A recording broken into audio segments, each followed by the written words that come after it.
WFM 91.7. Good afternoon and welcome to another episode in the series of 16 Days of Activism on Violence Against Women. 16 Days of Activism on Violence Against Women. So you're probably wondering what this is about. And simply put, it is the second day of the 16 Days of Activism against gender-based violence. And we're running a 16-day series commemorating the 16 days. Today is the second day. And the 16 Days of Activism against gender-based violence is an international campaign that began yesterday, Friday, 25th November, the International Day for the Elimination of Violence Against Women. That was yesterday. And this campaign, 16 Days of Activism Against Gender-Based Violence, runs until 10th December, the Human Rights Day. The aim of this is to end violence against women and girls in all forms. Now, during the 16 days, Women Radio will be reviewing the achievements of some organizations and their strategies in prevention and elimination of violence against women and girls. My name is Sumto Titilayo Ajamma. Good afternoon once again. Today, on 16 Days of Activism Against Gender-Based Violence, the series, my guest is Chioma Osakwe, Program Officer, Hazy Health Initiative. We're still talking about the 16 Days of Activism on Violence Against Women. Hello, Chioma. Good afternoon. Thank you for joining us. Hello, good afternoon. Thanks for having me. You're very welcome. Yes, it's a good thing that we're having you in the conversation today because, truth be told, this is a conversation that needs to be had. So I'm glad you're here. First and foremost, tell us about the journey so far that your organization has, as it comes to combating violence against women. What has the journey been so far? Thank you. It's been a long journey. I think for everyone working in this space, we've come a long way, right? We know where we're coming from and what the status quo used to be and what it is now. I would say that, significant progress has been made regarding protecting the rights of women and girls.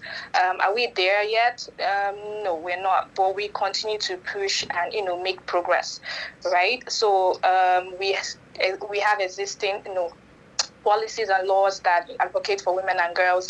Implementation of these laws, however, is still in question. But they are laws. They're not necessarily perfect, but they exist. We have workplaces now with policies that protect the rights of women and girls. We have a lot of processes currently ongoing. So it's been a long journey. We will continue to have this conversation and have these discussions until we achieve, what we want to achieve, right? And that's basically ending gender-based violence. Mm-hmm. All right. I'm glad we're on the same page about that. Thank you again, Chioma. Now, know that you can contribute on the program. You can call in to 07000 917 917. You can call in to 07000 917 917. You can also share your thoughts. Send a text or a WhatsApp message to 0703 175 6537. If you're not tuned in and you would like to tune in or you're listening online from anywhere, you can do that by going on the website, www.wfm917.com. www.wfm917.com. You can also download the Women Radio app, WFM 917, on Google Play Store and on iOS as well. I still have with me Chioma Osakwe, Program Officer, Hazy Health Initiative. And we're still discussing 16 Days of Activism on Violence Against Women. Now, Chioma, I'm bringing it down to Hazy Health Initiative specifically now. What measures has your organization put in place to support the fight against ending violence against women? Okay, so Hazy, we're heavily focused on, improving the health and productivity of women and girls around the world, and that, also means ensuring that they are safe and protected from any form of violence. So we're currently running the Stop Cut project, which is an End Female Genital Mutilation project. For those of us who might not be familiar with the term, it's basically female genital mutilation is basically the partial or total removal of female genitalia for non-medical reasons. Right, so we're currently implementing that project in Ekiti State, Osun State, and Oyo State. These are the states with the highest prevalence of female genital mutilations. And so far, we've been able to, promote the effective implementation of laws and policies that protect women and girls from female genital mutilation.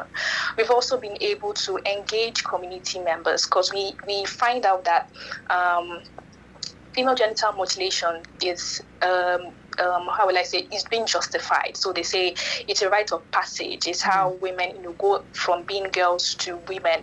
It's a tradition. We go to some communities and they defend it with everything they've got. They say it was passed down from generation to generation. But the fact that, you say it's traditional doesn't mean it's not criminal. Doesn't mean it doesn't violate the rights of women. I like that line. The fact that you say it's traditional does not mean it's not criminal. Yes, doesn't mean it doesn't have, impact on the lives of these girls. So we try to have that conversation with community members. We've also keep advocating for the abandonment of female genital mutilations. We work with a wide range of stakeholders, the Ministry of Health, the Ministry of Justice, community leaders. We have the media, law enforcement agencies, really. So we have that partnership with, these certain stakeholders to ensure that, we raise awareness on FGM, not just raising awareness, we're able to, because it's one thing to raise awareness. I think sometimes the hardest things to fight are practices that are rooted in culture and tradition, right? So we try to go down to these levels and, sort of explain what this is, help them understand what female genital mutilation actually does. And apart from the Stop God project, we also, try to raise awareness on other forms of gender-based violence, sexual violence, domestic violence, and also build the capacity of men and boys, as allies. Gender-based violence is not a female fight, it's not a women's fight. I really like that you mentioned that. I really like that you mentioned that. We had a guest speak yesterday as well, and for the first time in a really long time, I mean, people always mention that it's not female only, but they also always mention that because more often than not, more girls and women are the brunt of gender-based violence. So that's why they like to focus their efforts on that. So I'm glad again that today we're having another person in the program who is highlighting that they need to also focus on men and boys. Yes, definitely. So those are some of the things we do to protect or fight or advocate for the end of gender-based violence.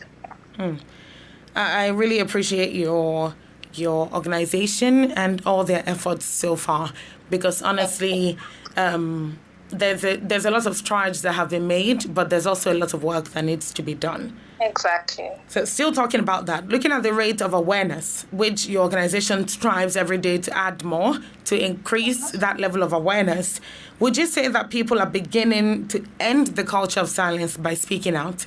Would you say they're speaking out enough? And would you say that speaking out translates to breaking that culture of silence? So you agree with me that in recent times there's been, more people come out to stand against gender-based violence. We have more conversations. We've been mainstreaming conversation on gender-based violence. People are more open to have these discussions. So it's not just backdoor meetings anymore. People are coming, forefront and raising their voices against these issues. But then again, there's still a lot of cases that are unreported. There's still a lot of, some of these stories that we don't hear about. We're still fighting the factors that sort of hinder reporting. We're talking about cultural and traditional norms. People still treating gender-based violence like it's a family issue. So you have cases of domestic violence or sexual-based violence, maybe in cases of incest. And you see the family member say, no, please, that's a family matter, cover our shame. We've gone beyond that. It's no longer a family issue, right? It's more than that. So issues like that, we have, the law enforcement and how, the stigmatization that comes not just from the general public, but from enforcement. So you have people go to report cases and then the way they're treated, they won't go back there anymore, right? Are we talking of implementation of persecution of perpetrators? We have these laws. How many have we seen persecuted? I know that, this is currently ongoing. There have been persecutions, but is it enough for a survivor to come out and say, okay, yes? Do you understand what I'm saying? So I know that yes, we are beginning to raise our voice. We're having this conversation, and that's great. But still, we still need to tackle some of these issues that still hinder, survivors from speaking out and having these conversations. Factors that intimidate them, that silence them, that shut them up. We still need to sort of tackle this issue if we want to have the future that we desire. If we want to truly end gender-based violence, we have to start with those roots culture that prevents women from speaking up. Thank you so much. Thank you for highlighting all these very important points. And this culture of silence is something that should be broken, must be broken, because that's the only way that we can really make impact. Because it's from speaking out that at least some people stand to get help, some people get justice. Every day it's better than the previous day because the culture of silence is continually being broken. Exactly. So thank you so much for that. It is 16 minutes past 12 on Women Radio 91.7, and this is the second episode in the series of 16 Days of Activism on Violence Against Women. In case you're wondering what this is about, the 16 Days of Activism Against Gender-Based Violence is an annual international campaign that began yesterday, Friday, 25th November, and runs all the way through to 10th December. And for each of those days, we'll be running a 16-day series on 16 days of activism against gender-based violence. And we're basically lending our voice and, of course, getting the perspectives of organizations who are active in this space to share their strategies and the strategies in the prevention and elimination of violence against women and girls. So this is definitely for your enlightenment. And this is also so that you can take advantage of these organizations and their services so that you can know where to go if the need arises. My name is Somto Titilayo Ajama, and my guest today is Chioma Osakwe, Program Officer, Haiti Health Initiatives. We're still speaking on 16 Days of Activism on Violence Against Women. The number to call is 07000 917 917. 07000 917 917. Go ahead and send in a text message or a WhatsApp message to 0703 175 6537. Now, let's know if you have any thoughts, if you have any contributions. The number again to call is 07000 917 917. Also, you can send a text message or a WhatsApp message to 0703 175 6537. All right, coming back to Haiti Health Initiative, Chioma, there's a lot they've done, and you would agree with me that there's a lot that needs to be done as well.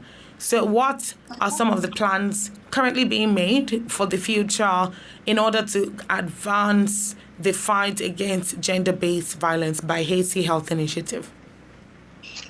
Okay, so we can't have enough of these conversations, right? So as an organization, we'll continue to create more awareness, leveraging on any platform that we can find offline and online to have these conversations, going into communities to sensitize them on what these issues are, the forms of gender-based violence, how it affects everyone. We'll continue to do this until every last person, has an understanding of what these issues are. We're also going to continue to advocate for the implementation of laws and policies that protect women and girls. We have the VAP Act, right? Mm-hmm. It's one of the most progressive laws we have now. But not all states have, are currently implementing it. Okay, so that leaves us at a disadvantage. So we'll continue to advocate for the implementation of these laws in all the 36 states. Also strengthening support systems, because there's one thing for survivors to come out and speak up on what their issue, what their story is. It's another thing for us to be able to properly provide support for them. We see that, sometimes survivors are not necessarily given the support that they really need. And that's essential, to their healing process. We understand that gender-based violence can have dire consequences. That's right. The sexual and reproductive health of women and girls, their economic empowerment, their ability to participate meaningfully in society, their mental health even. So, providing support services, medical support, psychosocial support, economic empowerment, just basically integrating them back into society and making them, contribute meaningfully to society's growth. That's and right. Also, like I said, engaging men and boys. We can't leave them out of these conversations. We know that gender-based violence, not necessarily, predominantly affects women, but also boys as well. And we know that according to statistics, perpetrators are mostly male. So we can't leave them out of this conversation. They are the core of these conversations, bringing them into these conversations, having them as key stakeholders, getting their input, educating them, engaging young boys in secondary schools, primary school, teaching them equitable gender practices, how to relate, with girls, teaching them what's right, impacting the right knowledge to them at a very young age. So that when they're much older, we're not having a repeat of what we're seeing currently.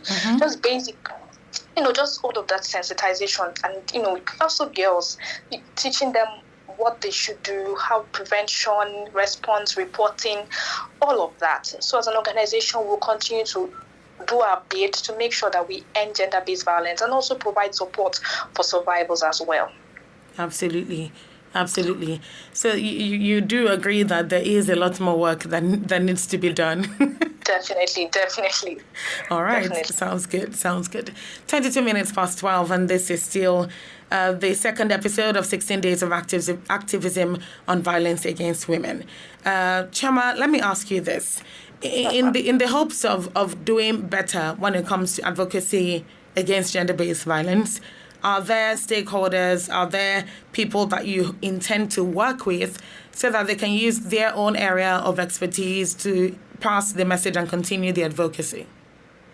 Oh, definitely. So this whole journey or this work isn't one man. We can't work in silos. It's a partnership. If we want to move faster, if we want to move forward, we have to all come together. So definitely the stakeholders will be engaging, or we even engage with currently civil society organizations that are doing great work, private sector, that are coming on board this discussion and want to contribute their expertise, their technical expertise, fund some of these activities. We have the media. We can't even underestimate the role the media plays in disseminating information regarding gender-based violence and sort of shaping people's mind and opinion. So the media definitely it's a critical stakeholder. The government, even down to community leaders, traditional leaders, all of these stakeholders, we're closely working with them to make sure that every one of them leveraging on their expertise as well, their platform to amplify the voices of survivors, to increase knowledge on gender-based violence, and also mentoring these conversations, get the right policies and laws in place, see that survivors get the support that they need, that all forms, even in all nooks and crannies of communities, this message are passed, and everybody has a better understanding of what the channels are: prevention, reporting, response. Everybody at every point in time knows what to do. Everybody understands consent, right? How to ask for consent, how to seek consent. Have those messages passed across, leveraging on the platforms and funding and technical expertise of all these stakeholders. So definitely, we'll be working with a lot of stakeholders to make this work. Absolutely. Because how's that saying? There's a saying that says, together the dream works. Definitely. Something along those lines. we can't do it alone. Yeah. Absolutely. We can't do it alone. But in the stride, or in the strive. Anyway, on the journey, Chama, please don't laugh at me. On the journey to making this progress, there must have been challenges that you'd have experienced as an organization. So what are some of those challenges that has hindered this advocacy, or that may have hindered this advocacy at some point? I could speak on the challenges the entire day. It's not only draining, but it can be frustrating at times. I think one would be traditional and religious practices. As a country or as a nation, we're very religious people. So we find that cultural and traditional people as well. So we find that people hold on to certain beliefs, right? I'm not against holding on to beliefs. We all believe some sort of something, right? They hold on to certain beliefs. I'll give you an instance, the female genital mutilation, and I think I mentioned it earlier, where you go to communities and you have people defend. Like, if you're not careful, they might win you over to their side. They defend this with everything they have got. They are telling you, giving you stories of, this is how it is, this is how it is, and your mothers of these children. I'm explaining to you, this is what the issues are. We have survivors that are telling their stories. We have them saying this is what happened to them. Some of them are not even able to give birth anymore. Some of them don't even, things like that. And you still have them vehemently refuse to say that my child will still go through premature genital mutilation. That's what has been, and that's what will continue to be. So some of these things are draining. They're tasking. It can be very stressful. Or you have institutions where you go to and then it's a different conversation altogether. Are we talking about lack of, the implementation of policies? You have people speak to people and say, share your story, report, and they say they're not reporting. The ones that have reported what has happened to them. What has been done about it? Exactly. So what do you want to tell someone like that? But if we saw on a day-to-day, you're seeing people persecuted for their crimes, it gives you, morale and ginger to want to say, speak up, and with all your entire chest, speak up, and this was what's going to happen. But when you don't have things like that, you sometimes don't even know what to even say. We just we'll continue to push for this. There are challenges we face, but at the end of the day, what we have our goal in mind is that we must end gender-based violence, whether it likes it or it doesn't like it. Do you understand? So Absolutely. We have to continue pushing through all of these challenges. We have to keep pushing. I admire the zeal. I admire the determination, because truthfully, it's that zeal and determination that gets people out of the chokehold of the culture of silence. It's this zeal and determination that keeps people going, knowing that there's light at the end of the tunnel. So thank you very much. So for specific understanding of what Hasty Health Initiative does, let's be specific about sharing the kind of support that your organization provides for survivors. So simply outline the kind of support that your organization provides for survivors. Okay, so when survivors, gender-based violence, any form of gender-based violence works through our doors, what we try to do is have them understand what's going on, because sometimes most of them don't even understand what's happening or what has happened. Sit with them, have a conversation. We have an in-house mental health consultant, link them up with the mental health specialists, have a conversation with them. We also work with support services and have them linked to the support services. That's why I always say we can't work alone, or we can't do it alone. So when people walk through our doors, we should be able to have people we work with that we can pass them or refer them to. There are lots of processes that goes into this. So, for instance, someone has just been sexually assaulted. The first thing to do, depending on the severity of the case, is that to go to the hospital, get the individual checked, and also collect evidence, right? And from there, go to the police to report. So when they come in through our doors, we have them speak with a mental health consultant just to help them understand what's going on, and then we refer them to support services, so medical services, further psychosocial support services, and then legal services that can take up their cases. So that's sort of the flow of how we go. And then afterwards, we can then help them sit back and then find ways to integrate them back to society. So that at no point do we leave them alone. We try to provide like a wholesome and holistic support for survivors. And also workings, like I said, we don't do it alone. We work with a host of support centers that make all of this very possible. All right. And finally, Chioma, it goes without saying that publicity is important for your organization, but beyond that, it's a way. We're doing this as a way of sensitizing people about the 16 days of activism and about advocacy against gender-based violence in and of itself. So, as an organization, as Hasty Health Initiative, is there any call to action or commitment that you'd like to make on behalf of your organization? Okay, so Hasty Health Initiative, we like to say that and emphasize that gender-based violence is not a female fight. It's everyone's fight. We all have sisters and brothers, and family friends and mothers, and family members, and anyone at any time. It could be a victim. It's not even a God forbid situation, but we don't plan it. But sometimes people find themselves in very, very terrible situations. So we're calling on everyone, everybody to lend their voices. We are louder when we are shouting together. We are more powerful when we are all standing together. We are unstoppable when we are all speaking in the same language. So it's everybody, calling on everyone to join the fight to end gender-based violence. It's very possible. I believe it's doable. If we all can work together in sync, leveraging on each other's resources. No one is an island. Sharing our knowledge, our best practices, our challenges, sharing all of the information we need to share, and coming together to make this happen. Like, we can't do it alone. It requires teamwork, team effort, and collaboration. Absolutely. And I'm glad that there are a number of organizations, a number of places that are collaborating with you to make this happen. Yes, thank you. Thank you so much, Chioma. I must say it has been an interesting conversation, and thank you very much for taking time out to share the journey of Hasty Health Initiative and, of course, your commitment to the cause of advocacy against gender-based violence. Thank you so much for having me. Thank you. Yes. Please enjoy the rest of your day, Chioma. You too. Thank you.